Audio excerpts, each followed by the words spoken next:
Assalamualaikum warahmatullahi wabarakatuh. Kembali saya hadir untuk melanjutkan kembali tentang pembahasan putusan Mahkamah Konstitusi nomor 135.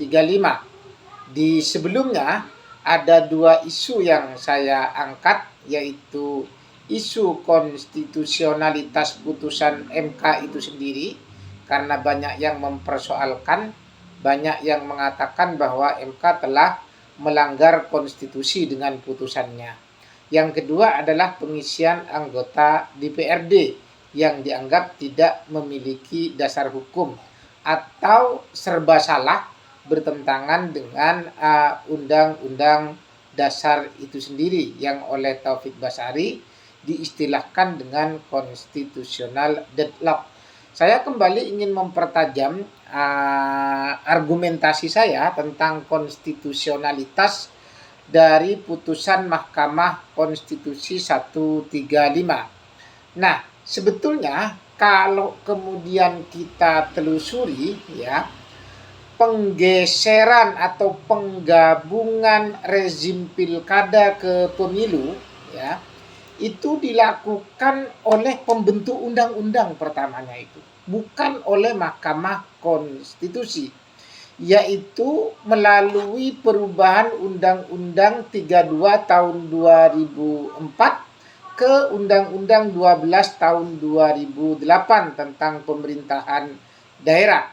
Nah, di Undang-Undang 12 tahun 2008 itu pembentuk undang-undang memberikan kewenangan Mahkamah Konstitusi untuk menyelesaikan sengketa hasil pilkada yang sebelumnya itu dilakukan atau menjadi kewenangan Mahkamah Agung.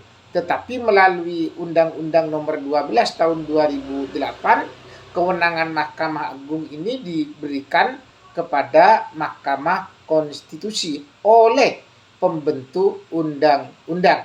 Sehingga pada saat itu istilah pilkada yang sebelumnya sangat populer disebut di Undang-Undang 32 tahun 2004 menjadi berubah dengan istilah pemilu kada, karena dianggap bahwa pilkada dengan pemilu itu sudah menjadi satu rezim, kira-kira begitu. Artinya dari sini sebetulnya pembentuk undang-undanglah yang mengawali menggeser ya pasal 18 ayat 4 yang mengatur tentang pemilihan kepala daerah itu ke pasal 22E karena sudah disatukan ke rezim pemilu. Oleh karena itu, prinsip-prinsip dalam pemilu itu juga mengikat terhadap pilkada seperti langsung, umum, ya, bebas, rahasia. Nah, itu juga dipakai dalam pilkada, makanya pilkada juga dipilih secara langsung. Karena prinsip pemilu yang diatur di pasal 22E itu juga mengikat terhadap pilkada dan juga sudah menyatu dalam rezim pemilu, ditandai dengan bahwa pilkada itu juga diadili oleh Mahkamah Konstitusi. Nah, di situ kira-kira ya. Nah, pada berikutnya sebetulnya Mahkamah Konstitusi itu sempat mengembalikan kembali ke Mahkamah Agung setelah ada kejadian di Mahkamah Konstitusi itu salah satu hakim MK tertangkap oleh KPK karena melakukan tindak pidana korupsi. Maka setelah itu MK kemudian mengembalikan kewenangan mengadili sengketa pilkada, karena pada saat itu hakim yang ketangkap KPK itu juga terkait dengan pilkada sebetulnya. Kewenangan mengadili sengketa pilkada dikembalikan lagi ke Mahkamah Agung. Itu kalau nggak salah terjadi di sekitar tahun 2013 atau 2014 lah, kira-kira begitu. Nah, setelah itu kemudian pembentuk undang-undang kembali merevisi undang-undang pilkada, dan di dalam revisi itu pembentuk undang-undang kemudian mengagendakan membentuk peradilan khusus pemilu yang sudah harus terbentuk sebelum pelaksanaan pilkada serentak nasional. Tetapi lagi-lagi ya, karena kemudian tidak pernah terbentuk, Perludem akhirnya melakukan judicial review untuk meminta MK kembali mengadili sengketa pilkada, karena peradilan khusus tak kunjung dibentuk oleh pembentuk undang-undang. Ini bukti bahwa terhadap amanah yang diperintahkan sendiri melalui pembentukan undang-undang, DPR pun kalau tidak memiliki kepentingan yang sangat urgent atau kepentingan yang kembali menguntungkan pada dirinya, enggan untuk melakukan pembentukan peradilan khusus itu. Lambat lagi. Ini bukti bahwa DPR lagi-lagi lambat dalam merespon amanahnya sendiri, bahkan yang dituangkan dalam Undang-Undang Perubahan Pilkada, yaitu Undang-Undang 10 tahun 2016. Kira-kira begitulah ya. Akhirnya MK melalui putusannya, yaitu putusan nomor 85 PUU 20 tahun 2022, akhirnya kemudian mengambil lagi ya kewenangan mengadili sengketa pilkada. Artinya setelah itu sudah fix ini, sama-sama sepakat MK itu mengadili sengketa pilkada, kemudian pembentuk undang-undang juga sudah sudah memberikan kepada Mahkamah Konstitusi, karena pada saat itu pembentuk undang-undang itu tetap memberikan amanah kepada MK untuk mengadili sengketa pilkada selama belum terbentuk yang namanya peradilan khusus ya. Tetapi seperti yang saya ceritakan tadi ya, pembentuk undang-undang DPR sama eksekutif tidak lekas-lekas ya, tidak bergegas untuk membentuk peradilan khusus itu ya, sampai sekarang tak pernah terbentuk, yang kemudian akhirnya dikembalikan ke Mahkamah Konstitusi, dan MK melalui putusannya sudah melegalkan penyelesaian sengketa pilkada itu ada di Mahkamah Konstitusi. Nah, setelah itu berarti mereka sama-sama sudah sepakat sebetulnya. MK, DPR RI, eksekutif atau presiden itu sudah sama-sama sepakat bahwa tidak ada disparitas rezim antara pemilu dan pilkada. Artinya soal kepemiluan itu sudah satu pengaturan, yaitu diatur dalam pasal 22E itu semua, sebetulnya ditarik ke sana semua. Pasal 18 hanya bicara tentang pemerintahan daerah. Sedangkan pilkada itu masuk rezim pemilu, yaitu masuk pada rezim 22E. Oleh karena itu, pada putusan 135 ini tidak benar kalau kemudian MK dianggap menggeser ya pemilihan anggota DPRD ke pemerintahan ke pemilihan lokal, menggeser pasal 22E ke pasal 18. Tidak betul, karena memang sebetulnya sudah disatukan ke pasal 22E.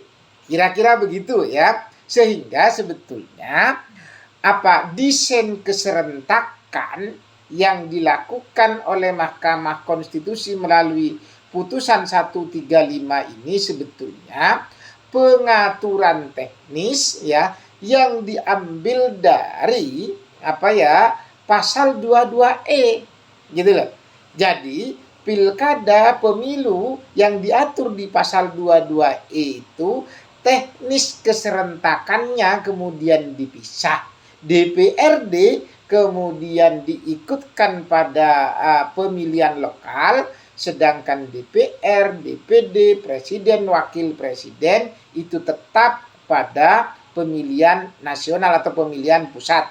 Kira-kira begitu. Jadi nggak benar kalau kemudian mengatakan bahwa MK itu menggeser pasal 22E ke pasal 18. Karena rezim pilkada yang diatur di pasal 18 khususnya di ayat 4 itu sudah digeser sebetulnya ke pasal 22E sehingga sudah menyatu dan sekarang pelaksanaannya dipisah, kira-kira begitu. Nah, yang kedua saya ingin mengatakan begini.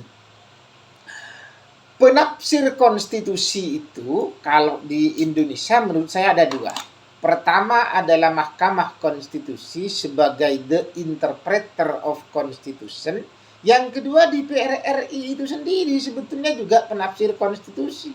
Buktinya adalah pada presidential threshold umpama itu pembentuk undang-undang sudah memberikan tafsir ya atas syarat pemilihan presiden wakil presiden, di mana di Undang-Undang Dasar pemilihan presiden wakil presiden hanya disyaratkan diusung oleh partai politik atau gabungan partai politik. Tetapi oleh pembentuk undang-undang ditambah, yaitu partai politik yang memiliki threshold ya, ambang batas suara sebanyak berapa saya lupa, 20% atau 25 suara kalau nggak salah, segitulah prosentase threshold yang ditetapkan oleh pembentuk undang-undang. Itu menambah, dia menafsiri. Yang kedua adalah tentang pemilihan kepala daerah. Di pasal 18 ayat 4, kepala daerah itu hanya gubernur, bupati, wali kota. Tidak ada wakil di situ. Tetapi oleh pembentuk undang-undang malah kemudian diberi wakil, ya. Artinya dia menambah dari ketentuan tegas yang sudah diatur oleh pasal 18. Artinya pembentuk undang-undang dalam hal ini DPR dan Presiden telah memberikan tafsir terhadap pasal 18 ayat 4 itu gitu loh ya. Kalau kemudian sekarang Mahkamah Konstitusi itu dianggap melampaui kewenangannya, ya sebetulnya tidak ada juga aturan atau undang-undang dasar atau undang-undang yang memberikan kewenangan kepada DPR bahwa DPR itu adalah berwenang menafsir konstitusi, memberikan tafsir kepada konstitusi, kepada undang-undang dasar. Nggak ada sebetulnya. Tetapi secara teori, secara fungsi, Mahkamah Konstitusi, DPR, bahkan juga Presiden karena juga pembentuk undang-undang, itu memiliki wewenang atau memiliki fungsi sebagai interpreter of constitution. Ya, dari sisi ini sebetulnya jelas sebetulnya bahwa putusan MK 135 itu adalah konstitusional. Yang kedua, saya ingin kembali menjelaskan tentang pengisian anggota DPRD. Bahwa pengisian anggota DPRD kalau di video saya sebelumnya, social engineering itu ada 3 opsi, pengosongan, perpanjangan, atau ada pemilihan transisi ya. Nah, itu yang kemudian dikenal dengan constitutional engineering dan itu diberikan kepada pembentuk undang-undang oleh Mahkamah Konstitusi. Artinya dengan berlandaskan itu saja sebetulnya DPR sudah bisa menciptakan atau membentuk aturan bagaimana pengisian DPRD itu. Karena transisional, karena rekayasa, tentu tidak harus on the track pas dengan apa yang diatur dalam Undang-Undang Dasar 45.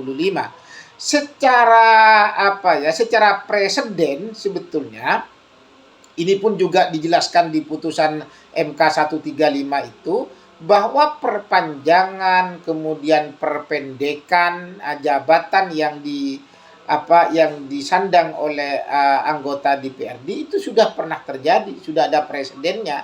Perpanjangan itu terjadi pada 1971 sampai 77 karena menunggu pelantikan hasil pemilu 77, maka anggota DPRD yang dipilih melalui 1971 itu harus kemudian diperpanjang. Perpendekan juga ada, apalagi presiden tentang perpanjangan dan pengurangan untuk kepala daerah itu dalam desain keserentakan itu untuk menyiapkan serentak nasional itu juga sudah diatur, itu sudah ada presidennya melalui penjabat itu dan macam-macam lah. Itu sudah kita alami sebetulnya. Artinya secara presiden ada, dan presiden dalam ketatanegaraan itu juga menjadi hukum yang biasa disebut dengan konvensi ketatanegaraan. Jadi jelas sebetulnya bahwa putusan 135 ini konstitusional, pengisian anggota DPRD baik melalui perpanjangan, pemilu transisi, atau pengosongan itu boleh sebagai mekanisme rekayasa konstitusi yang dilakukan oleh pembentuk undang-undang. Sekian, Assalamualaikum warahmatullahi wabarakatuh.